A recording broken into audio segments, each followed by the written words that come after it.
I'm throwing out the gauntlet. I dare you, USC coaches. Do it again. You are Locked On Trojans, your daily podcast on the USC Trojans, part of the Locked On Podcast Network, your team every day.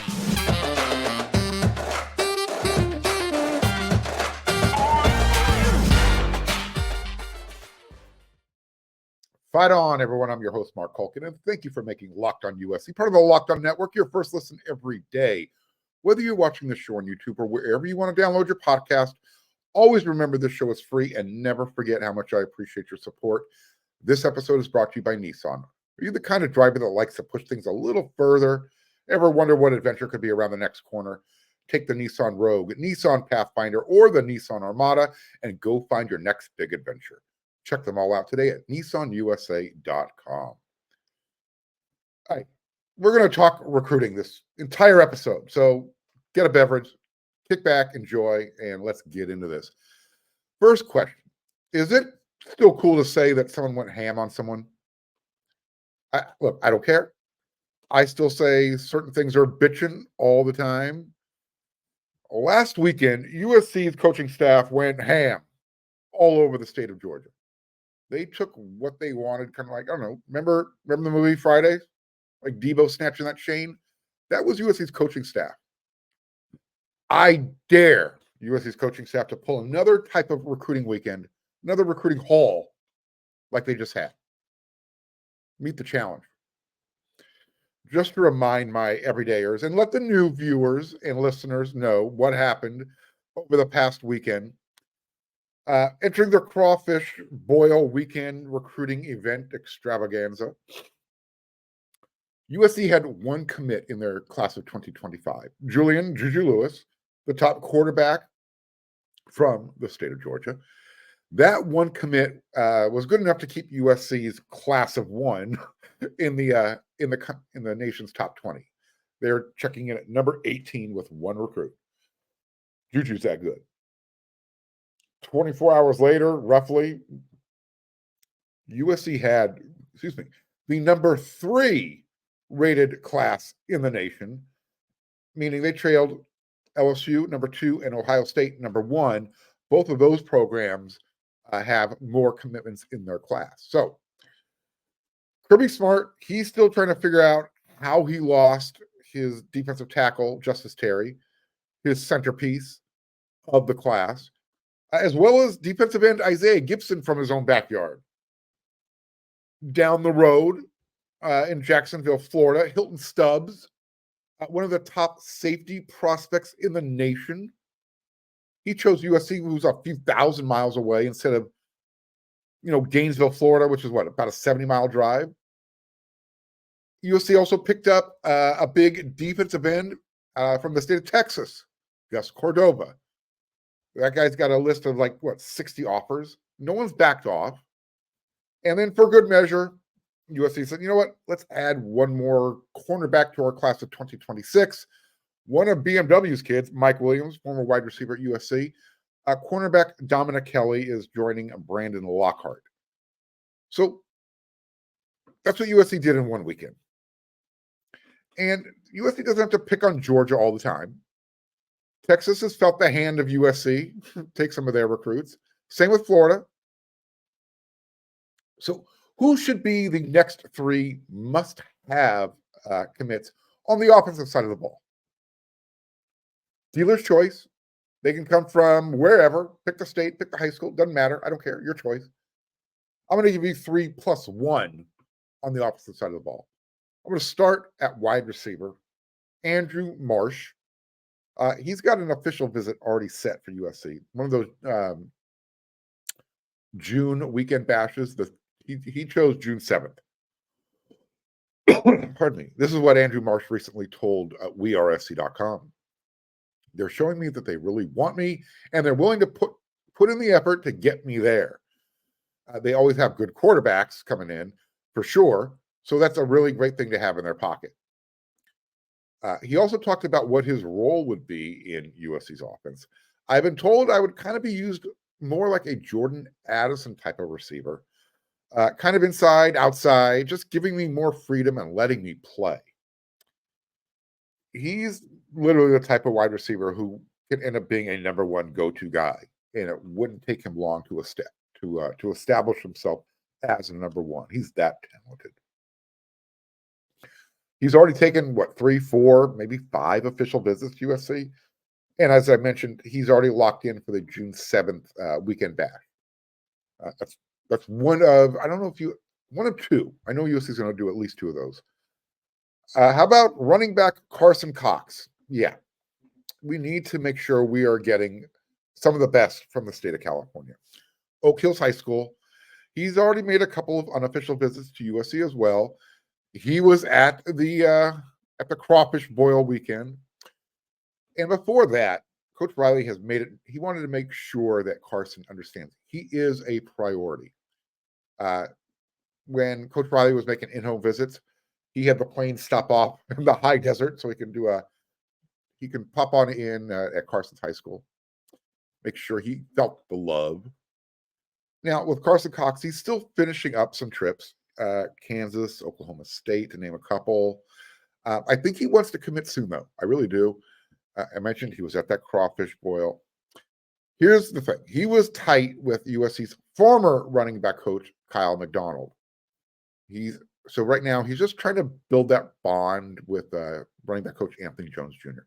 I think he will be a Trojan probably sooner than later. We'll see. Here's another wide receiver. His name is Kelshawn Johnson. He's 5'11". He's about 160 pounds. He's from Houston. Here's why he's a must-have. When you're compared to the 2020 Heisman Trophy winner, Devontae Smith from Alabama, remember him? You're a playmaker. Look, you're going to be a good fit in Lincoln Riley's offense. Plus, USC is going to be needing someone to take over for Zachariah Branch at the end of the 2025 season, when I think everybody anticipates Zachariah is going to go test that NFL market. This is what he told On3. USC made my top 10 because I feel like they can get me to the league and develop me to be the best I can be. And yes, I will be taking a USC official visit. I'll also be out to USC for a spring practice. I just have to find a date that works out for me. As far as his official visit date, he's coming for the June 21st through the 24th weekend bash. Here's my +1 for the offensive side of the ball. His name's Mario Nash. He's an offensive tackle, 6'4.5", 6'5", 270 pounds. There aren't any must-have, in my opinion, offensive line guys in 2025 from the state of California. So if you're going to go get a guy, Nash has been a name that's been generating some interest around USC. It's been popping up lately. Look, Mississippi State, Florida State, Ole Miss, those are probably the 3 other main contenders for the young man. He's from DeKalb, Mississippi. I have a feeling Eric Henderson would be involved with his recruiting since he's from that same part of the country. They can relate. We'll see. He has already set up his official visit to USC that June weekend of the 6th. So he's showing some serious interest. Now, I'm going to talk about 3 guys on defense in the next segment. But first, I wanted to get those offensive guys out of the way. And again, throwing down the gauntlet. I want the USC coaching staff and their recruiting department to repeat what they did. Show me you can do it.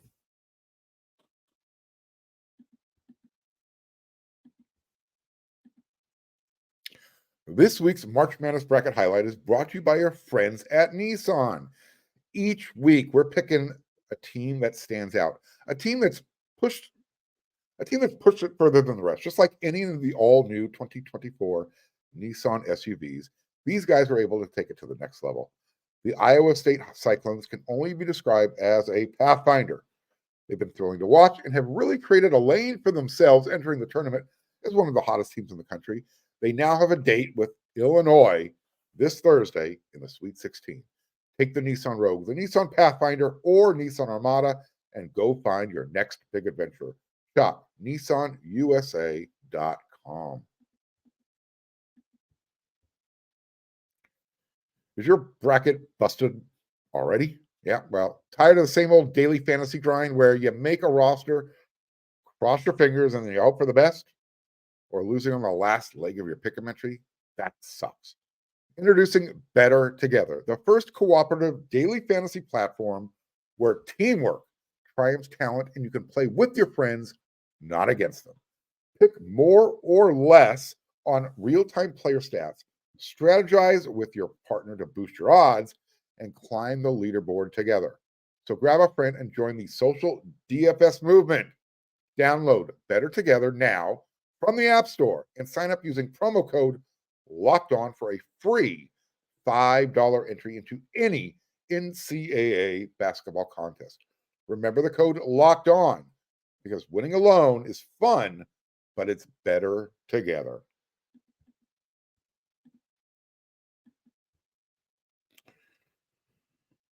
On the defense side of the ball, look, 2 out of these next 3 were no-brainers for me. The third one, I kind of just closed my eyes, took the dart, and threw it at the wall. I had a bunch of prospects lined up there.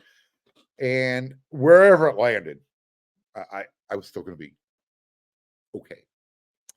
So let's start off with the 2 for sure no-brainers for me. Must-haves on the defensive side of the ball. Elijah Griffin. He's 6'4.5", 6'5", 290 pounds, Savannah, Georgia. I mean, how bitchin' would it be? I had to throw that in there.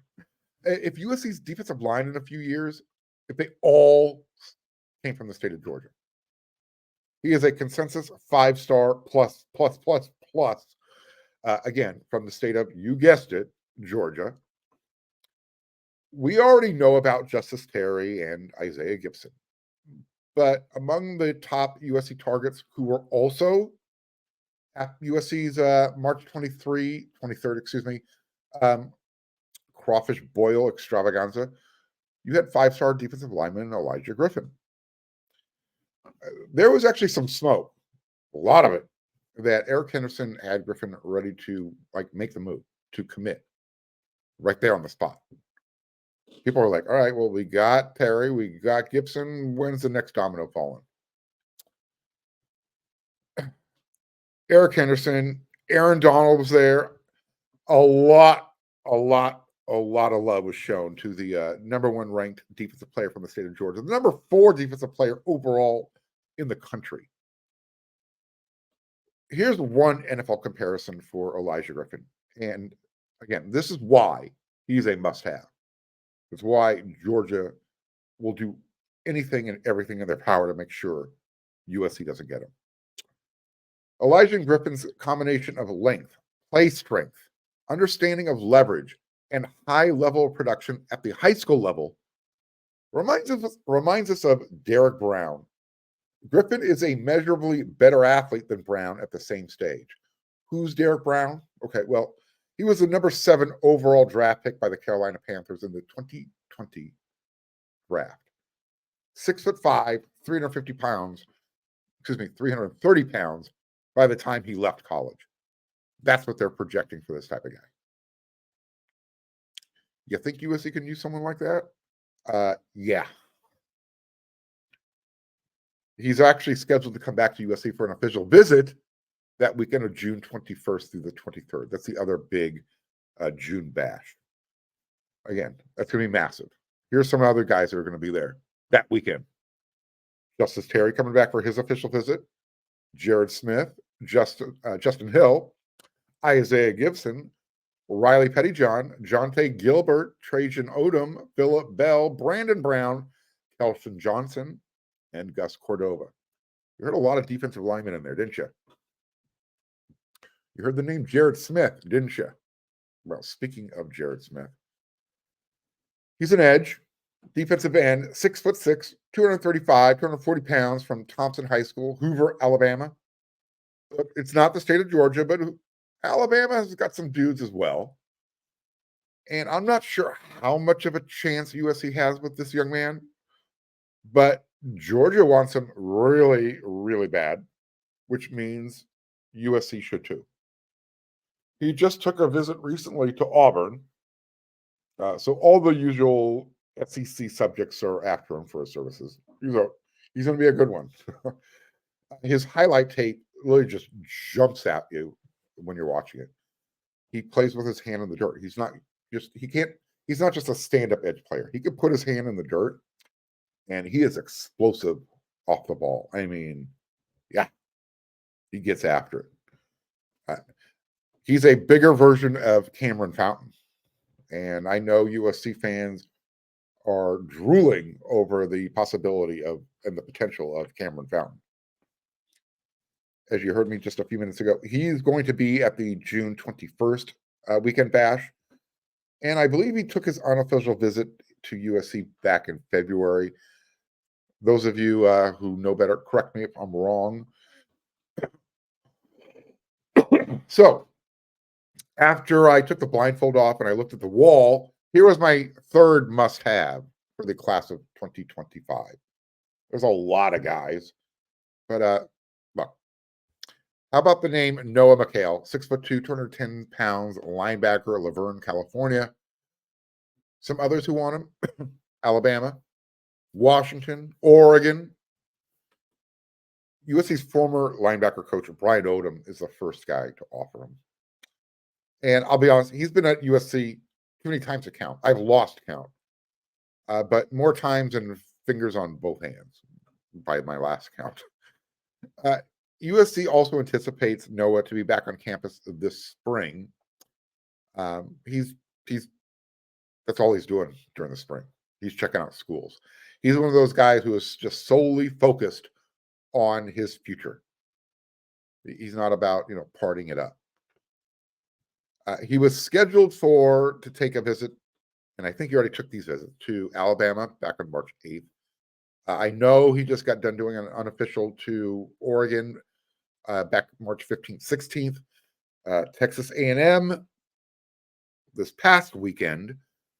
He's scheduled to go to Nebraska April 1st, Notre Dame April 3rd, and then USC April 13th.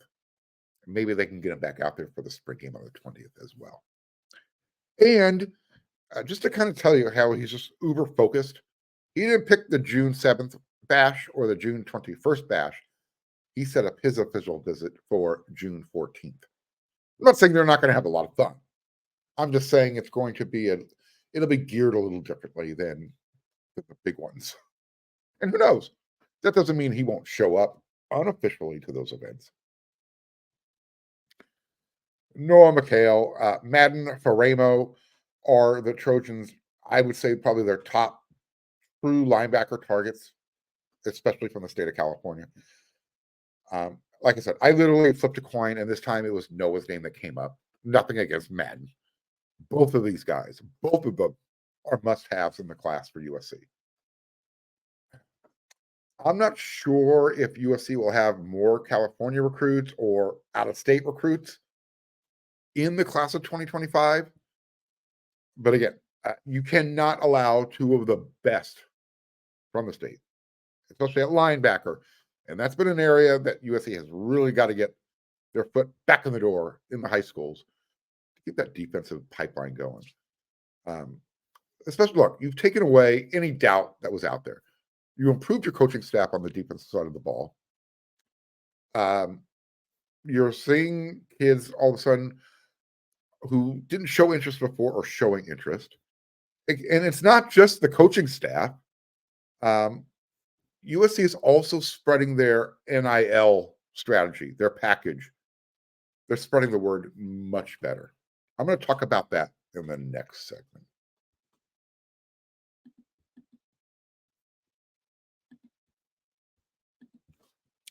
Do you know what I like about Fire TV? If you've got a smart TV, turn it on. It's right there. If you don't have a smart TV, go get a Fire Stick. Plug it into the back. It's that easy. You're done.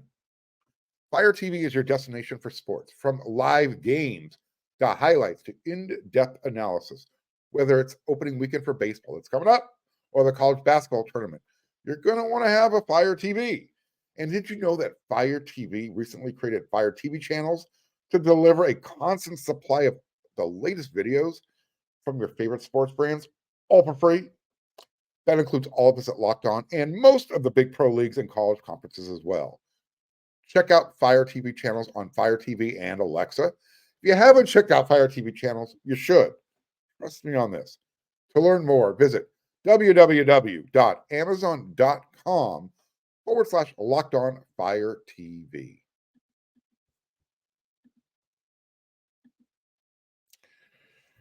All right. Besides USC's, having a significant uptick with recruiting, it's not just because they hired a new defensive coordinator, and it's not just because they added Eric Henderson and Matt Enns and Doug Belk. It helped a lot. But I wanted to give you an update straight from USC's NIL collective, House of Victory. And if you want to get read the full story, when you're done making Locked On USC your first listen every day, head on over to wearc.com. Check it out. They got a $1 subscription special. And because you're making Locked On USC your first listen every day, it's because you like the show. And because you like the show, I need you to become a subscriber if you haven't already. When you see this, smash the thumbs up. And don't forget to hit that bell notification button. You're going to help keep the show grow. One of the fastest growing USC shows on the net, on the interweb. All right, back to this. USC's NIL has literally made significant changes. And some questions have been asked. House of Victory wanted to get some information out there for you. So here it is.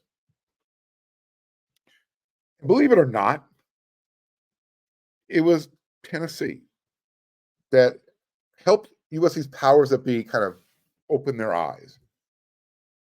USC is in a unique situation. Their location already gives them an advantage. Well, now they're ready to play the NIL game the way everybody else is. What happened was Tennessee went after the NCAA, and that it kind of just changed everything. House of Victory can now have open discussions with recruits and support them with NIL opportunities before they enroll at USC. This is a complete 180 degrees from a couple of months ago when an area we are actively pursuing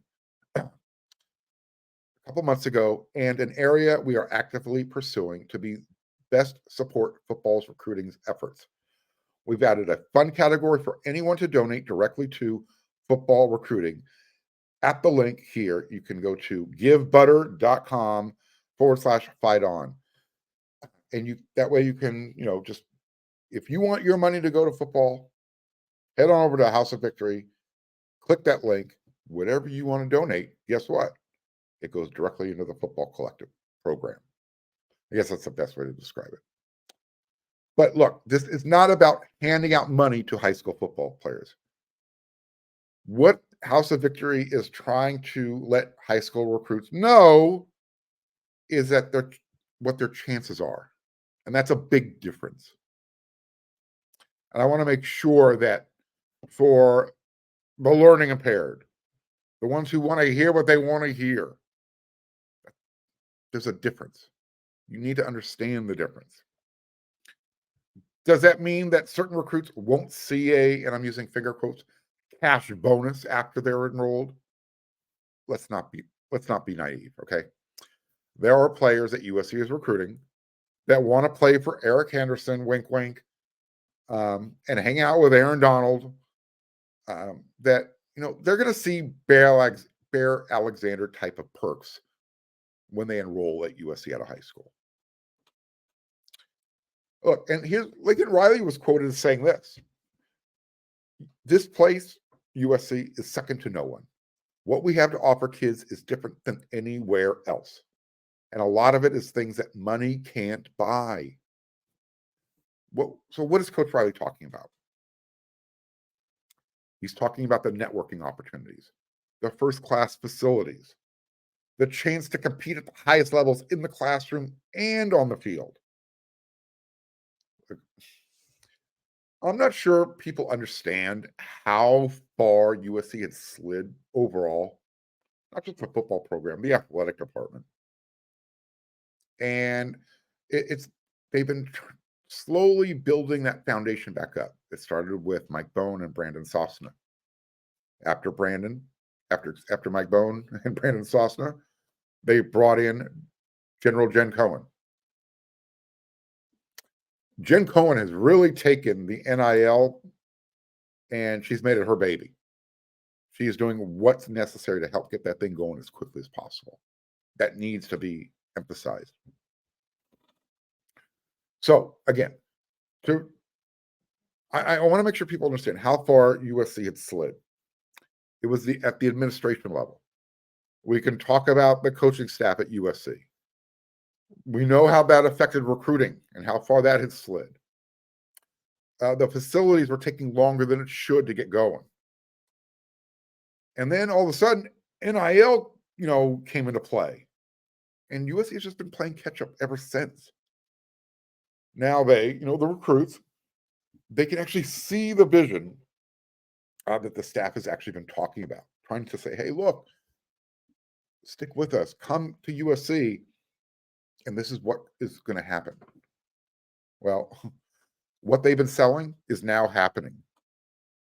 So you have a strong, well-funded NIL collective, the House of Victory. You have a second to no one coaching staff.